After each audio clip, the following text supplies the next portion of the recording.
Здравствуйте, в эфире телеканал ТУВА-24, и сегодня с вами я, Александр Филатенко. И снова о цене на уголь. С принятия решения о снижении стоимости жизненно важного топлива прошло несколько дней. Жители республики уже покупают уголь по новой сниженной цене. В зависимости от удаленности от угольного разреза она везде разная, и вот здесь-то у многих возникают вопросы, ответы на которые попыталась найти наш корреспондент Алдынкыз Буян. К нам в редакцию обратилась жительница села Байхак, которая планирует купить уголь по сниженной цене. Как и все рачительные хозяйки, перед покупкой она провела мониторинг местного рынка сбыта черного золота и обнаружила, что цена на топливо снизилась, но не на 476 рублей, а на меньшую сумму. Расчет у женщины простой. В прошлом году она отдала за тонну угля 3800 рублей. Сейчас у перекупщиков он стоит 3500. Это если 5 тонн купить, это еще 1000, на тонну, 4200 получается. Вот мы и пытаемся сейчас без угля, и все смотрят, кто как. Плюс еще бензин подорожал, говорят, поэтому какой уголь будет, даже не знаем. Сейчас открыла, читаю, 3500. Но с доставкой или не с доставкой еще не звонила. Даже если на 400 с чем-то рублей понизили, все равно скинули только 300 рублей наши. Сейчас все смотрят, пишут комментарии и не знают, за какую цену же мы в этом году купим уголь. Да, действительно, расценки на уголь в зависимости от расстояния разные, и люди путаются, пояснили в Министерстве топлива и энергетики. По цене 2220 рублей за тонну уголь можно приобрести непосредственно на Кахемском и Чаданском разрезах. С учетом доставки топлива по самой демократичной цене можно приобрести на муниципальных топливных складах. Постановление о розничной цене угля для населения со складов будет утверждено на этой неделе. В городе Кызыле на топливном складе уголь будет стоить за тонну 2507 рублей, а вот отдаленных, допустим, если брать Мубраксы, там будет тонна стоить 4490 рублей, и рядом Эгенбюрен, то есть Кызылхая, там уголь будет стоить 5054 рубля. А еще отдаленные, если в примере взять, допустим, Верзинский горжон, в Верзине на муниципальном топливном складе будет стоить уголь 3766 рублей.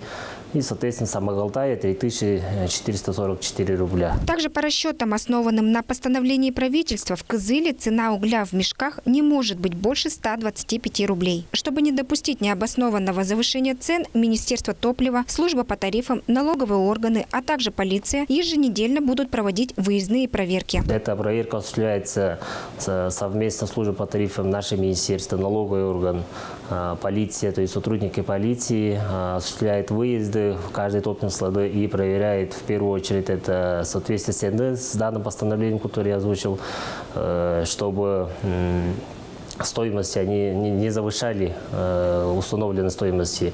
Кроме того, проверяется наличие топлива, остатки на складах и функционирование самого склада проверяется. В принципе, план график уже подписан, и поэтому мы буквально с сентября, то есть завтра, то есть с 8 сентября уже начинается проверка соответствия графика. Уголь наш, а покупаем втридорого. Сетовали жители республики перед каждой зимой. Несправедливая цена больно ударяла по семейному бюджету. По признанию людей, снижение цены на уголь – самое значимое событие этого года.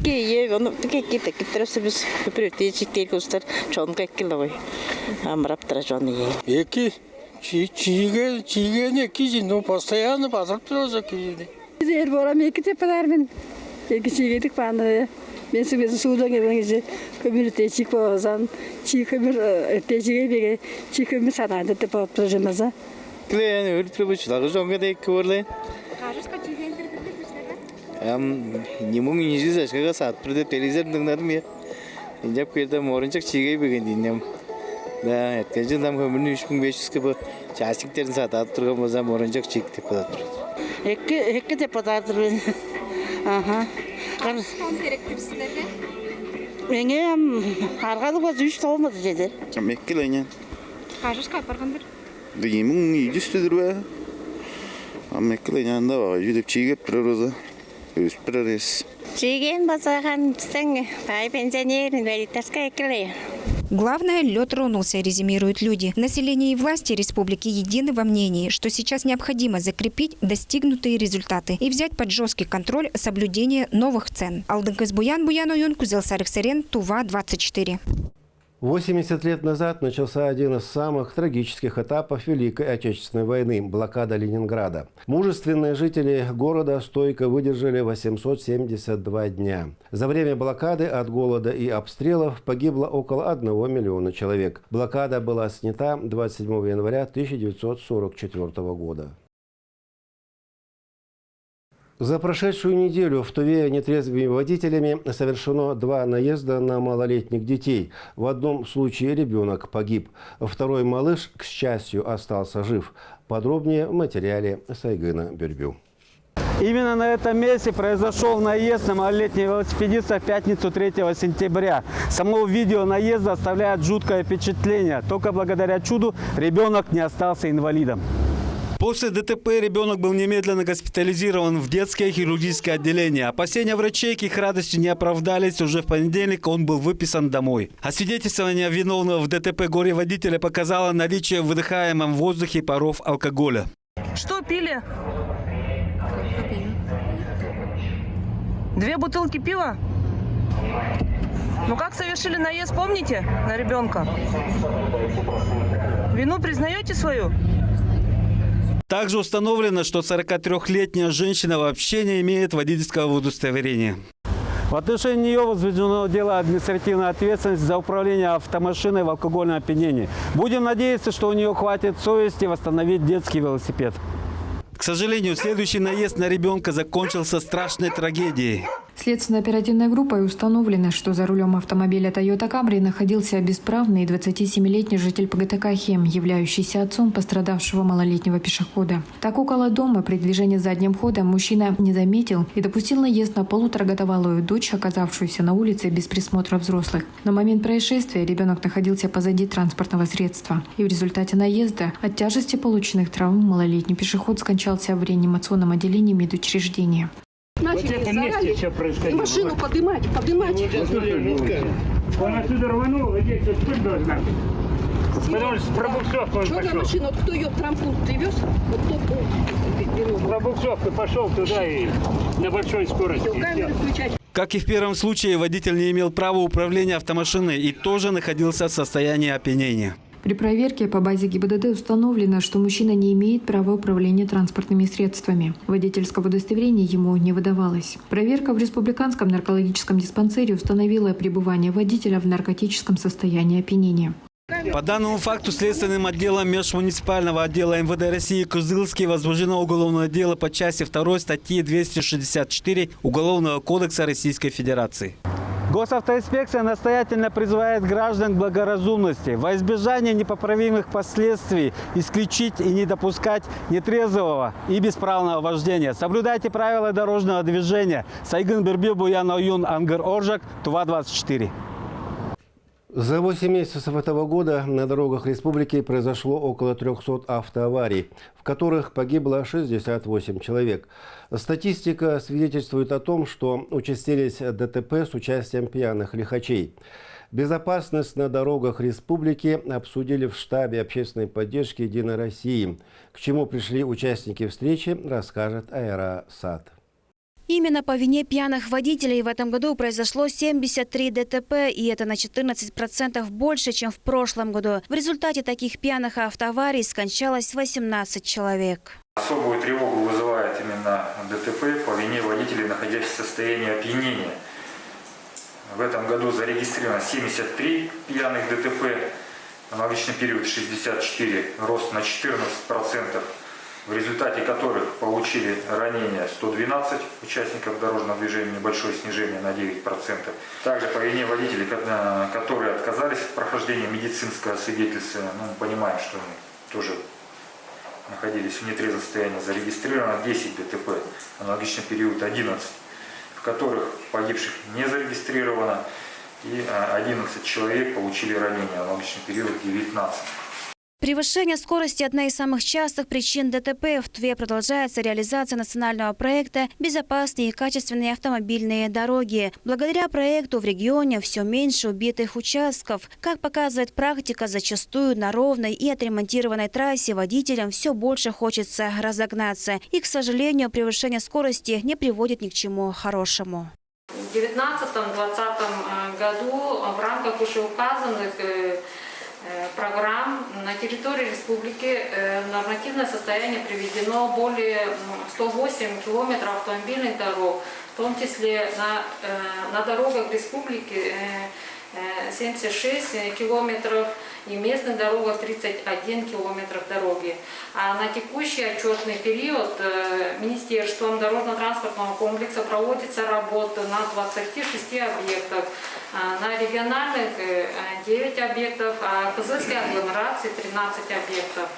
Сегодняшние школьники – это будущие участники дорожного движения. Самое главное – многие станут водителями. Поэтому очень важно ключевые знания прививать с детства. Так, в школах республики в рамках дополнительного образования функционируют кружки юных инспекторов движения. Так, за этот год мы провели 4 республиканских конкурса с охватом 8246 человек, 10 выездных информационно-просветительских мероприятий по безопасности дорожного движения с охватом 1263.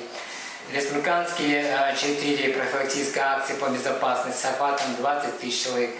Онлайн-тестирование с охватом 4500, а один республиканский семинар с охватом 95. Эти все мероприятия мы проводим со своими коллегами, участниками, с ГИБДД и так далее. Далее мы в школах, в 73 школах создали 149 родительских патрулей. Они проводят свою работу в основном в темное время суток, то есть вечернее время, утреннее время возле школ.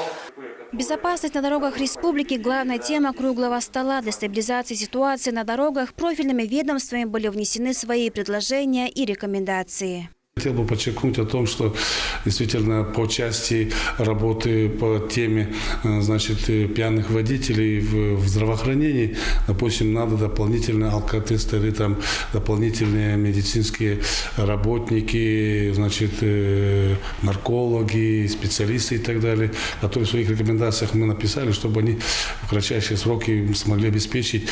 Со стороны Министерства образования поступают очень хорошие дельные тоже предложения, о том, чтобы нам надо усилять все-таки профилактическую работу, разъяснительную работу среди наших детей, и начиная с дошкольного образовательных учреждений. И действительно, мы понимаем, что дети с самого малого возраста, когда им объясняешь, они это понимают, они это воспринимают и очень хорошо исполняют, и это у них остается на всю оставшуюся жизнь. На встрече было озвучено, что в Туве значительно увеличилось количество автомашин. Сейчас их насчитывается около 100 тысяч. Немаловажную роль на дорогах играет и поведение самих участников дорожного движения, соблюдение так называемого дорожного этикета. Взаимное уважение на дороге и соблюдение простых правил сохраняет жизни. Хочется подчеркнуть, что очень много людей получают серьезные травмы вследствие того, что они не пристегиваются. Поэтому в качестве предложения по снижению травматизма я бы хотел все-таки, может быть, Андрей Васильевич, проводится работа по увеличению количества камер на дорогах. Я раньше, когда был руководителем травмцентра, у нас совместные мероприятия всегда проводились, акции какие-то, обучение первой помощи на дорогах. Подобное, наверное, надо продолжать. За 8 месяцев этого года на дорогах республики погибли 68 человек, причем 43% от всех автоаварий зарегистрировано в Кызыле. Айрасат, Владимир Суртюк, Ангар Ожак, Тува-24. В Кызыле продолжается ремонт дорог. Напомним, что региональное правительство на работу в данном направлении выделило в этом году столице дополнительно 180 миллионов рублей. В свою очередь, эти средства были распределены из дополнительной федеральной субсидии, которую получила республика по ходатайству временно исполняющего обязанности главы Тувы Владислава Хавалыга. Примером предприятия, которое не может развиваться из-за дефицита электроэнергии в Туве, является Байхак Аква. Это региональный бизнес по производству бутилированных напитков. Вместе с временно исполняющим обязанности главы Тувы Владиславом Хавалыгом на предприятии побывал наш корреспондент Даян Дансюрюн. Пандемия не сильно отразилась на работе регионального производителя Байхак Аква. По заявлениям сотрудников, на сегодня они занимают 60% республиканского рынка безалкогольных напитков. Однако расширить производство не могут из-за дефицита электроэнергии.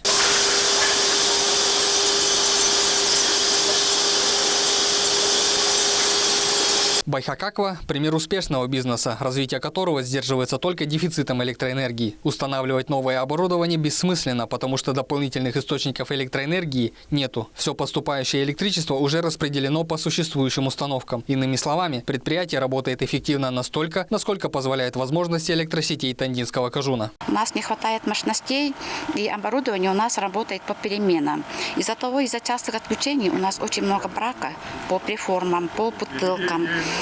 И зачастую нам приходится работать по ночам. Парни приходят в час-два часа, когда напряжение немножко стабильное, а так у нас не получается. С закупкой маркировочных станков и погрузчиков предприятию помогает Министерство экономики республики. Чтобы оставаться конкурентоспособными, производитель не повышает цены на продукцию. Не уступая по качеству, она дешевле популярных импортных напитков. Это натуральные. Да, мы заказываем натуральные, прямо натуральные пищевые добавки. Мы заказываем их в Москве. И оттуда они поступают. Перевозят с Австрии? Да, перевозят с Австрии. То есть экологически чистые. Пищевые они. Тандинский таежный лес является хорошим источником натурального сырья для напитков. Во время встречи с коллективом предприятия в Рио главы Тувы Владислав Ховылык отметил, что наращивать потенциал нужно именно в этом направлении. Данный вопрос будет прорабатываться и Министерством сельского хозяйства, и со стороны Минэкономики мы тоже будем поддержку оказывать, чтобы полностью содержимое данной бутылки, оно было и вода, и все ингредиенты, они по максимуму были местными. С инициативами в Рио главу Тувы на федеральном уровне появилась и надежда на то, что производство все-таки расширится и, возможно, продукция Байхак-Аква завоюет засаянский рынок. Напомним, что по просьбе Владислава Ховылыга Минэнерго России приняло решение о строительстве в Туве новой подстанции с 5 электролиниями в дополнение к 2 действующим. Средства выделят из федерального бюджета. Также будут привлечены инвесторы. Строительство дополнительной линии электропередачи завершится в 2024 году. Даян Дансрюн, Чайхан Дангак, Мирана Эргит, Туа-24.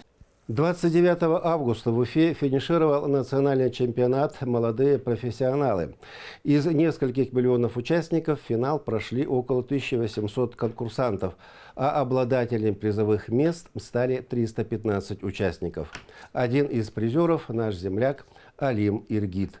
Корреспондент телеканала Сайгын Бюрбю вместе с родными встречал Алима.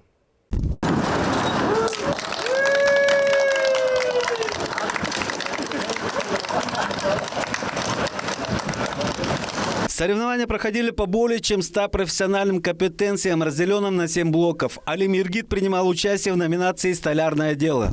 На национальном финале по столярному делу я делал русский стол. Задание было на 20 часов, и требования были сделать все без зазоров, аккуратно и попасть там в размер. Алим – студент 3-го курса Асиновского техникума промышленной индустрии и сервиса. Для себя он уже определился со специальностью станочник деревообрабатывающих станков. Чувствуется, что молодой человек увлечен своим ремеслом, что, пожалуй, и явилось стимулом для участия в чемпионате молодых профессионалов. Расскажи, Алим, с чего все началось? Сначала с региональных чемпионатов. Первый раз участвовал, 2-е место. 2-й раз на следующий год, уже 1-е. Потом получил квалификацию для участия на отборочные соревнования, и там прошел отбор. А после уже летом, в конце августа, на национальный финал по всей России участвовал. Когда Алим позвонил отцу и сообщил, что ему удалось войти в число финалистов 9-го национального чемпионата World Skills Russia, и ему до финиша остался 1 шаг, Шоран Иргит, папа будущего призера, был невероятно рад и горд за сына, но и очень взволнован.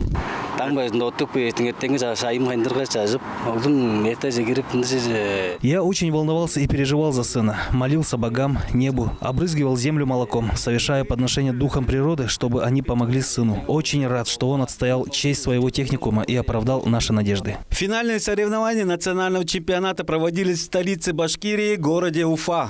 Вселенная мастеров гордится тобой. Гордится каждым из вас. Планета World Skills готова встречать новых чемпионов. В компетенции «Столярное дело» вместе с Алимом участвовало 10 конкурсантов. Задание было известно заранее, но на самом соревновании в него были внесены значительные изменения, что усложняло выполнение заданий. Тяжело было? Да, тяжело, 20 часов на 3 дня разделили его, и физически, морально устаешь. В день по сколько часов? День, первый, второй день по 7 часов, а на третий, последний 5 часов давалось.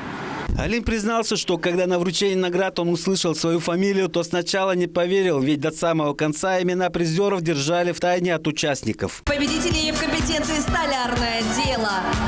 Алим Иргид, Тюменская область. Томская область, простите. Линский, Краснодарский край.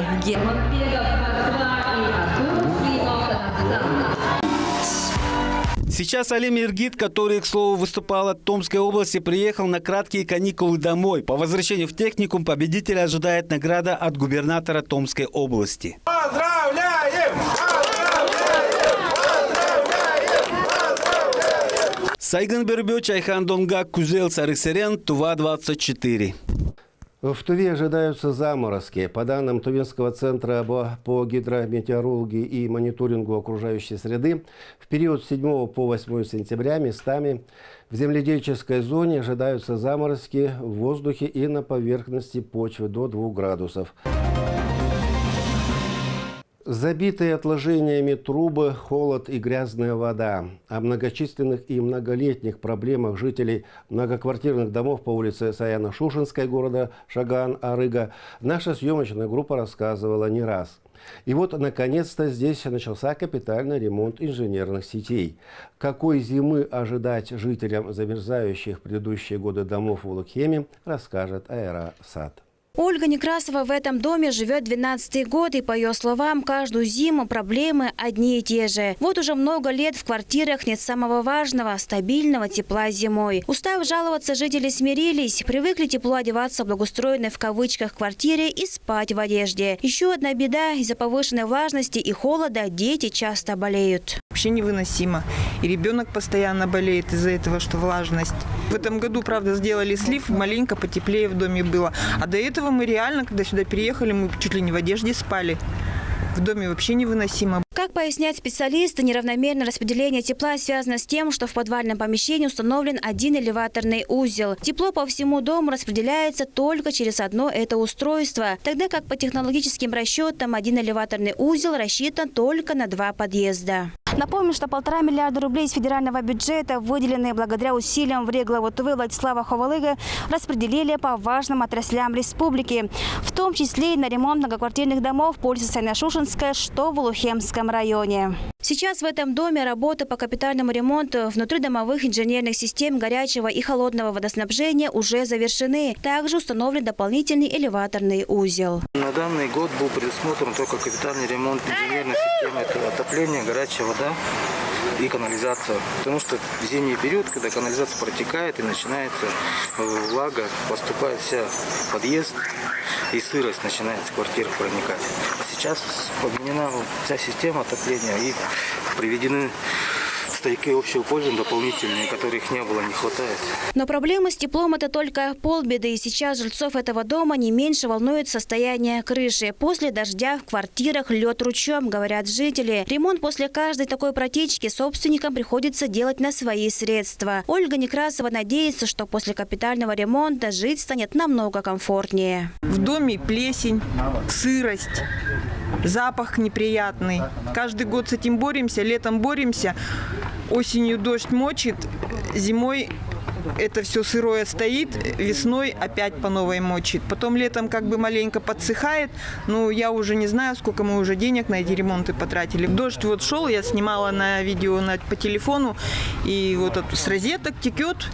Я собираю, в комнате собрала больше пол-ведра воды из этой розетки, что натекло. На кухне собрала пол-ведра воды. Именно что из розеток текет, это очень страшно. Может замкнуть, может кого-нибудь и током стукнуть. Вот сейчас я лично ожидаю после смены труб улучшения, чтобы дома тепло было, чтобы не было вот этой влажности в доме. Помимо ремонта инженерной сети в многоквартирном доме 80-го года постройки проводят косметические работы. Продолжается побелка и покраска краска.